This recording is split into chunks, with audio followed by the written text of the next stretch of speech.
அனைத்து நல்லுள்ளங்களுக்கும் என் அன்பான வணக்கங்கள். நான் உயர்கணித தேவசார ஜோதிடர் என் ஜெயக்குமார். 12 ராசிகள் வரிசையில் இன்னைக்கு சிம்ம ராசிக்கு எப்படி இருக்க போகுது அப்படின்னு சொல்லி பார்க்கலாம். இந்த வருடம் 2026 எப்படி இருக்க போகுது அப்படின்னு பார்க்கலாம். முதல்ல உங்களுக்கு அஷ்டம சனீஸ்வரன் நடந்துகிட்டு இருக்கு. எல்லாருமே 7.5 அஷ்டம சனீஸ்வரன் அர்த்தாஷ்டமம் அப்படின்னாக்கா பயப்படுறாங்க. இதிலிருந்து தப்பிக்கலாம் முடியவே முடியாது. ஏதாவது ஒரு காரணத்தை சொல்லி அதிலிருந்து வெளியெல்லாம் வர முடியாது. அதனுடைய தாக்கங்களை வேணா குறைச்சிக்கலாமே தவிர தப்பிக்க முடியாது. அதனால இதில் பயப்படக்கூடாது.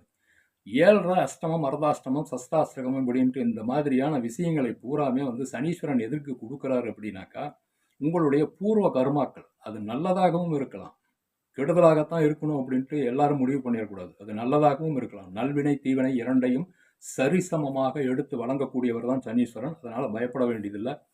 அஷ்டம சனீஸ்வரன்ல டென்ஷன் அதிகமாகும். டென்ஷனை குறைச்சிக்கிட்டு நிதானமாக யோசனை பண்ணணும். வாய் வார்த்தைகளை தூண்டிவிடும். நாக்கை பெரட்டி விட்டு யாருக்கிட்டையாவது சண்டைக்கு போக வச்சிடும். அதனால் வாய் வார்த்தைகள் மூலியமாகத்தான் இதில் பிரச்சனைகள் வரும். ராத்திரி 9 மணிக்கு மேலே அனாவசியமாக வெளியே தெரிகிறத ஆண்கள் குறிப்பாக கடைபிடிங்க. அதனால தான் உங்களுக்கு பிரச்சனைகளே வரும். இரவில் பலம் ஜாஸ்தி சனீஸ்வரனுக்கு. ஆகையினால இரவில் அதிகமாக வெளியில் சுற்றுறதோ, தேவையில்லாத நண்பர்கள் கூட சேர்ந்துக்கிட்டு ஊரை சுற்றுறதோ, இந்த மாதிரியான வேலைகள் வச்சுக்காதீங்க. உங்கள் நல்லதுக்கு தான் சொல்கிறேன். அடுத்ததாக 2ஆம் இடத்திற்கு உண்டான பலன்களை நீங்கள் பார்க்கணும். 2ஆம் இடம் அப்படிங்கிறது தன குடும்ப வாக்குஸ்தானம் அப்படிங்கிறது. குடும்பத்தில் சின்ன சின்ன பிரச்சனைகள் இருக்கும், சலசலப்புகள் இருக்க தான் செய்யும். கூட இருக்கிறவங்களாலேயோ இல்லை உடன் பிறந்தவர்கள், சொந்தக்காரங்க யாராவது கூட்டு குடும்பமாக இருந்தீங்கன்னா ஏதோ குடும்பத்தில் இருக்கிறவங்களால கொஞ்சம் சின்ன சின்ன பிரச்சனைகள் இருக்கும். வாய் வார்த்தைகளில் கொஞ்சம் உஷாராக இருந்துங்க. வாயின் மூலியமாகத்தான் பிரச்சனைகளை பண்ணும் சனீஸ்வரன். பணத்தை கொடுத்து வாங்குறதுல கொஞ்சம் எச்சரிக்கையாக இருங்க. எந்த ஒரு தஸ்தாவேஜும் இல்லாமல் பணத்தை கொடுக்காதீங்க. எழுதி எழுத்துப்பூர்வமாகவும் அத்தாட்சியோடு தான் நீங்கள் பணத்தை கொடுக்கல் வாங்கல் பண்ணணும். அந்த வேலையை செஞ்சிட்டு இருக்கிறவங்க, ஃபைனான்ஸு சிட் ஃபண்ட் இதெல்லாம் பண்ணிட்டு இருக்கிறவங்க, எந்த ஒரு ஆதாரமும் இல்லாமல் பணத்தை கொடுத்தீங்கன்னாக்கா சாமானியமாக வாங்க முடியாது. கொஞ்சம் ஏமாற்று வேலைகள் நடக்கக்கூடிய வாய்ப்புகள் நிறைய இருக்குது. அதனால் அதில் கொஞ்சம் எச்சரிக்கையாக இருக்கும். அடுத்தது குழந்தைகள் பற்றின கொஞ்சம் கவலைகளை ஏற்படுத்தக்கூடும். காதல் விவகாரங்களில் பிரச்சனைகளை உண்டு பண்ணும். காதலன் காதல் விஷயத்தில் கொஞ்சம் எச்சரிக்கையோடு இருக்கணும். ஏன்னா இதில்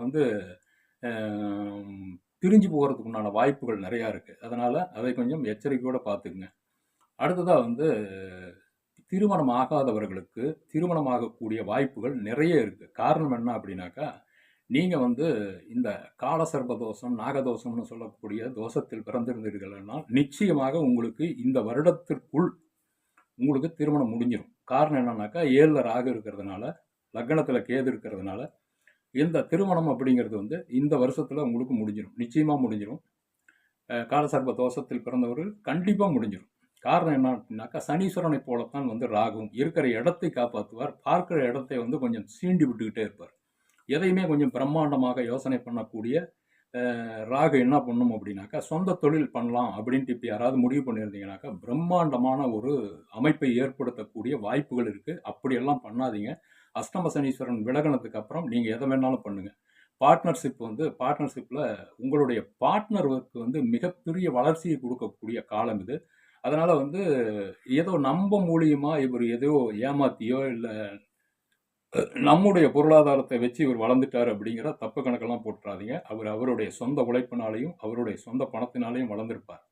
அதனால் பார்ட்னர்ஷிப்பில் ஏதாவது பிரிவினைகளை ஏற்படுத்துறதுக்கு வாய்ப்புகள் நிறையா இருக்குது. அதையெல்லாம் ஒரு கட்டுப்பாட்டுக்குள் வச்சுக்கிங்க. திருமணம் ஆனவர்களுக்கு கணவன் மனைவி உறவுகளுக்குள்ளார கொஞ்சம் அந்யோன்ய குறைபாடுகளை ஏற்படுத்தும். உடன்பாடு இல்லாத ஒரு விஷயத்தை நீங்கள் ரசம் கேட்டிங்கன்னா அவங்க சாம்பார் கொண்டு வந்து வைப்பாங்க, தயிர் கேட்டிங்கனாக்கா ரசத்தை கொண்டு வந்து வைப்பாங்க. இந்த மாதிரி கொஞ்சம் ஏற்றத்தாழ்வுகள், கொஞ்சம் மன வேறுபாடுகள் இருக்கும். அதையெல்லாம் பெருசுப்படுத்தாமல் கொஞ்சம் ஈகோ பார்க்காம அதை சரிசமமாக ஏற்றுக்குங்க. அப்படி இருந்தீங்கன்னாக்கா எந்த ஒரு பின்னடைவுகளும் வராது உங்களுக்கு. அடுத்ததாக தொழில் சம்மந்தப்பட்ட விஷயங்களில் மேலதிகாரிகள் மூலியமாக ஏதாவது உங்களுக்கு ஒரு சின்ன சின்ன பிரச்சனைகள் வந்துக்கிட்டே இருக்கும். காரணம் என்ன அப்படின்னாக்கா, 10ஆம் இடத்தை சனீஸ்வரன் பார்க்கறதுனால கொஞ்சம் தூண்டுதல்கள் அதிகமாக இருக்கும். சுய தொழில், உற்பத்தி தொழில் செய்து கொண்டிருப்பவர்களும், இந்த பூ வியாபாரம் பண்ணுறவங்க, ஃபேன்சி ஸ்டோர் வச்சுருக்கிறவங்க, இவங்களுக்கெல்லாம் கொஞ்சம் பின்னடைவுகளை ஏற்படுத்தும். ஒரு 6 மாத காலத்திற்கு தான் இது இருக்கும். 6 மாதத்துக்கு அப்புறம் உங்களுக்கு அந்த வருமானம் அப்படிங்கிறது கொஞ்சம் அதிகப்படும். அடுத்ததா 11வது இடம் அப்படிங்கிறது ஆசைப்பட்ட விஷயங்கள் அப்படின்னு சொல்லுது. நீங்க ஆசைப்படுறது பூரா 11வது ராசியில தான் இருக்கும். மூத்த சகோதரன் அப்படிங்கிறதும், உல்லாச விடுதிகள், பாரு, ரெஸ்டாரண்ட் இந்த மாதிரியான விஷயங்கள், இது எல்லாமே வந்து 11வது ராசியில தான் இருக்கும். அதுவும் கொஞ்சம் சிக்கலை ஏற்படுத்தும். ஏன்னா, குரு இருக்கிற இடத்த வந்து அதுக்கு காப்பாத்த முடியாது. அதை வந்து ஏதாவது ஒரு வலிமை இழக்க செஞ்சுக்கிட்டே இருக்கும். அதனால அந்த மாதிரி விஷயங்கள்ல கொஞ்சம் நிராசையாகக்கூடிய சந்தர்ப்பங்கள் எல்லாம் இருக்கும். மூத்த சகோதரன், சகோதரிகளால பெரிய ஒரு லாபத்தை எதிர்பார்க்க முடியாது. நண்பர்களால மனசுக்கு கொஞ்சம் வருத்தம் தரக்கூடிய விஷயங்கள் நடந்துட்டு இருக்கும். 5வது மாசத்துக்கு மேல இந்த நிலைமை மாறி, உங்களுக்கு பெண்களுக்கு குறிப்பா என்ன அப்படின்னாக்கா, ரகசியமாக சொத்து சேர்த்து வைக்கும் நிலைமை உங்களுக்கு 6வது மாசத்திலிருந்து ஆரம்பமாகும். இதை வெளியே யாருக்கிட்டயும் சொல்லக்கூடாது. அப்படி சேர்த்து வச்சீங்கன்னா தான், அந்த பொருளை யாருக்கிட்டயும் சொல்லாம சேர்த்து வச்சீங்கன்னா தான் உங்களால காப்பாத்திக்க முடியும். சொல்லிட்டீங்கனாக்கா, அதை காப்பாத்திக்க முடியாது. அதை வந்து வெளியே சொல்லாம பத்திரப்படுத்திக் கொள்ளுங்கள். உங்ககிட்ட இருக்கிறது வந்து ஒரு குடும்பத்தையே காப்பாத்தும். ஆகையினால அதை வந்து யார்கிட்டயும் சொல்லாம ரகசியத்தை ரகசியமாக வச்சுக்கங்க. பொருள் சேர்க்கை, சுப விரயங்கள் இதெல்லாம் வந்து 6வது மாசத்துக்கு மேல அதிகமாகும். அதற்குண்டா வருமானமும் வரும். கொஞ்சம் ரிஸ்க் எடுத்து பண்ண வேண்டியிருக்கும். கொஞ்சம் உடல் உழைப்பை அதிகமாக பயன்படுத்த வேண்டியிருக்கும். 6வது மாசத்துக்கு மேல உங்களுடைய ராசிக்கு மிக அற்புதமான பலன்கள் எல்லாம் நடக்க போகுது. கொஞ்சம் பொறுமையா பொறுத்திருந்து பாருங்க. அப்பதான் உங்களுக்கு இது புரியும் நான் சொல்றது என்ன அப்படின்ட்டு. அடுத்ததா சுகஸ்தானம் அப்படின்னு சொல்லக்கூடிய உடல் சம்பந்தமான பிரச்சனைகளுக்கு இந்த தடவை தீர்வு கிடைக்கும். சரியான மருத்துவம், அந்த மருத்துவ வசதிகள், அதற்குண்டான பொருள் எல்லாமே உங்களுக்கு வந்து இந்த தடவை கிடைச்சிரும். தாய் வழி மூலியமாக உங்களுக்கு சில உதவிகள் கிடைக்கும். நிலம் சம்பந்தமான விஷயங்கள்ல ஈடுபட்டிருக்கிறவங்க, ரியல் எஸ்டேட்டு, வாகனம் ஓட்டுறவங்க, டூரிஸ்ட் கேப் எல்லாம் ஓட்டுறவங்களுக்கெல்லாம் வந்து அற்புதமான டைமாக இருக்கும். 6வது மாதத்துக்கு மேலே அதாவது ஒரு இடத்துல நிற்காம ஓடிக்கிட்டே இருப்பீங்க. நல்ல வருமானம் வரும். கொஞ்சம் ரிஸ்க் எடுத்து வேலை செய்கிறதுனால ஒன்றும் தப்பு கிடையாது. தூக்கத்தை கெடுத்துரும். முதல்ல தூக்கத்தை கரெக்டாக பார்த்துக்குங்க. கிடைக்கிற நேரத்தில் நல்லா நிம்மதியாக தூங்கிக்கிங்க. சுகம் கொஞ்சம் பாதிக்கும். லேசான பாதிப்புகள் இருக்கும். பெரிய அளவில் எந்த ஒரு பாதிப்பும் வந்துடாது. அடுத்ததா குருவனுடைய பார்வை அப்படிங்கிறது வந்து 6வது ராசிக்கு விழுகிறதுனால கடன் தொல்லை அப்படிங்கிறது வந்து வியாதி, கடன் தொல்லை, எதிரிகள் இதெல்லாம் வந்து பெரிய லெவலில் இப்போ உங்களுக்கு வந்து பெரிய பிரச்சனைகளை எதையும் ஏற்படுத்திடாது. அதில் கொஞ்சம் மன நிம்மதியோட நீங்கள் இருக்கலாம். கடன் பிரச்சனைகள் ஏதாவது இருந்துச்சுன்னா இந்த தடவை நீங்கள் வந்து முழுதுமாக தீர்க்கக்கூடிய வாய்ப்புகள் ஒரு சிலருக்கு நிச்சயமாக உண்டு. உங்களுக்கு நடந்துகிட்டு இருக்கிற திசாபுத்தியை பொறுத்து அது வந்து நிச்சயமாக உங்களுக்கு கடன் தொல்லைகள் எல்லாம் தீர்ந்துடும். ஆக இந்த வருஷம் பார்த்தீங்கன்னாக்கா 6வது மாதத்துக்கு மேலே நான் சொல்லாத விஷயங்கள் உங்களுக்கு நடக்கக்கூடிய வாய்ப்புகள் நிறைய இருக்கு. காரணம் என்னன்னாக்கா 6ஆம் அதிபதி 8ல் இருக்கிறது திடீர் அதிர்ஷ்டம். அதுவும் குருவனுடைய பார்வை கிடைக்க போகுது. கிடைச்ச உடனே திடீர் அதிர்ஷ்டம். எதிர்பாராத இடத்திலிருந்து உங்களுக்கு தனவரவுகள் வருவதற்கும், நீங்கள் எதிர்பார்க்காத பணம் கொடுத்து ரொம்ப நாளா நீண்ட நாளா மறந்தே போயிருப்பீங்க. அந்த பணங்கள் வந்து திரும்ப உங்க கைக்கு வர்றதுக்கும் வாய்ப்புகள் நிறைய இருக்கு. இருக்கிற இடத்தை காப்பாற்றக்கூடிய சனீஸ்வரன் என்ன பண்ணுவார் அப்படின்னாக்கா, நின்னு போன நிலுவையில் இருக்கக்கூடிய பணத்தை திரும்ப பெற்று தருவார். திடீர்னு யாருன்னே தெரியாது. நீங்க கற்பனை கூட பண்ணி பார்த்துருக்க மாட்டீங்க. அவங்க கிட்ட இருந்து உங்களுக்கு பொருள் உதவி, வேற ஏதாவது உதவிகள், உங்களை வாழ்க்கையை முன்னேற்றுவதற்கான வழிமுறைகளை அவர்கள் செஞ்சு தருவாங்க. அதையெல்லாம் மனப்பூர்வமா ஏத்துக்குங்க.